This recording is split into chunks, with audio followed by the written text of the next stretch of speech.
Hindi ko naman sinabi yung pangalan.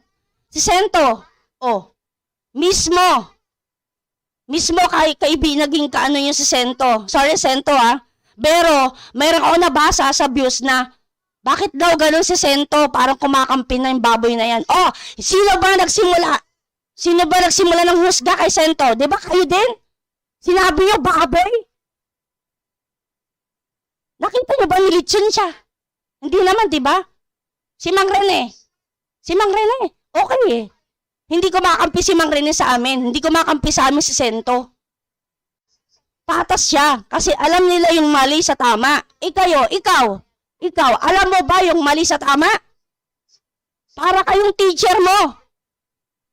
Puro fake news ang pinagkukuha. Naturingang guro.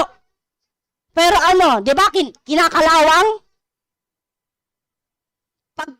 Pag sinabi mong, makipagdebate, di ba hindi? Nagtatago sa ilalim ng pet mo? Ikaw palagi yung sumasalo ng mga bayag nila. Ni minsan, pinapakit ka, sinalo ka ba nila? Hindi ka nila sinalo. Ikaw lang tagasalo ng bayag nila. Di ba? Tapos yun lang, maliit na bagay, i-content mo lang para meron kang i-content. May mapakita ka sa mga viewers mo. Diba? Hindi pagbabastos yun. Ang pagbabastos, sasabihin ko sa'yo, ang pagbabastos, yung nalibing ng asawa mo ng ilang taon or anyone, yun ang pagbabastos. Nananahimik ng kaluluwa niya, nananahimik na siya, pero iuungkat mo pa rin. Yun ang pagbabastos. Sige nga, lahat ng mga viewers mo, may namatay sa pamilya nyo, uungkatin nyo pa ba?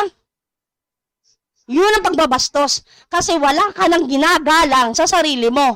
Ang ginagalang mo lang yung sarili mo, yung pananaw mo. Pero hindi mo na ginagalang kung ano ang mga nasa pamilya mo, nasa paligid mo. Basta makapagsalita ka lang. Basta makapag-content ka lang. Ikaw na nga maraming content eh. Ikaw na nga maraming views. Meron ka ng bilang. Ano pa gusto mo? Lahat kami umuo sa'yo. Sambahin ka na demonyo ka, mukha kang ungo.